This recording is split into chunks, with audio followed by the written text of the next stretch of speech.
शहर की हलचल भरी गलियों में एक छोटा सा फ्लैट था जहां आरिफ और आयशा की नई नई शादी हुई थी। आयशा हिजाब और नमाज पढ़ने वाली शरीफ औरत थी।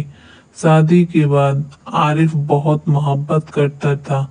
सुबह ऑफिस जाने से पहले उसके लिए चाय बनाता, शाम को फूल लेकर आता और कहता, ऐसा तुम मेरी तकदीर हो। ऐसा को लगता था कि उसकी जिंदगी अब जन्नत बन गई है। वो हर रोज अल्लाह का शुक्र अदा करती, या अल्लाह मुझे इतना अच्छा शौहर दिया, शुक्र है तेरा। मगर वक्त बदलने में देर नहीं लगी।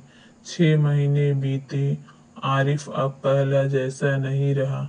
ऑफिस से देर रात आता, फोन पे मुस्कुराता, आयशा से बात करने का वक्त नहीं निकालता।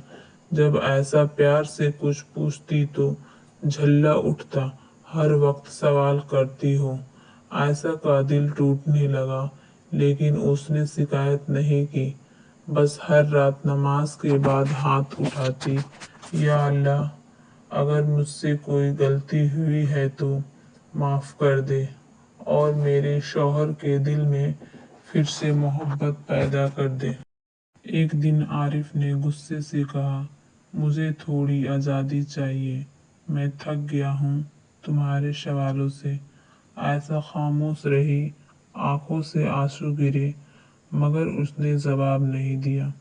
वो सोचती, मर्द जब काम में उलझ जाता है तो उसका दिल सख्त हो जाता है। मैं सब्र करूंगी, क्योंकि अल्लाह सब देखने वाला है। दिन बीतते गए। आयशा अकेली महसूस करने लगी, मगर उसने अपने दर्द को नमाज, कुरान और दुआ में बदल दिया। वो हर दिन सुबह सूरह यासीन पढ़ती और कहती, जो अल्लाह पर भरोसा रखता है, अल्लाह उसके लिए काफी होता है। एक दिन उसे पता चला कि आरिफ किसी दूसरी औरत से बातें करता है। दिल टुकड़े टुकड़े हो गया, मगर उसने फिर भी आरिफ से झगड़ा नहीं किया। बस कहा, अगर मुझसे कोई कमी रह गई है तो बता दो, मैं उसे सुधार लूंगी। आरिफ ने कुछ नहीं कहा, बस चला गया और कई दिनों तक घर नहीं लौटा। ऐसा अकेली रही, लेकिन टूटकर नहीं गिरी। उसने कुरान खोला और आयत पढ़ी। एक रात आरिफ का कार की एक्सीडेंट हो गया। वो अस्पताल में था और जब आँख खुली तो सबसे पहले ऐसा वही थी। वो रो रही थी, मगर अल्लाह का शुक्र अदा कर रही थी कि उसका शौहर जिंदा है। आरिफ को एहसास हुआ, जो औरत तकलीफ में भी दुआ देती है वही सच्ची बीवी होती है।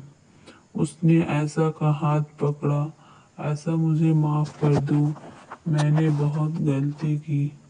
आयशा ने मुस्कुराकर कहा, मैंने तो तुम्हें कभी छोड़ा ही नहीं था। अल्लाह से हमेशा तुम्हारे लिए दुआ की थी। आरिफ की आंखों में आंसू निकल पड़े।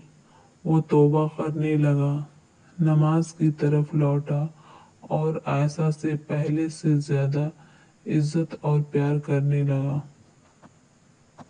जब इंसान सब्र करता है तो अल्लाह उसकी जिंदगी में ऐसी रहमत डालता है जो कभी इंसान का प्यार नहीं दे सकता। आयशा का सब्र उसकी ताकत बन गया। वह कहती थी, मोहब्बत तब तक खूबसूरत नहीं होती जब तक उसमें सब्र और दुआ का रंग ना हो।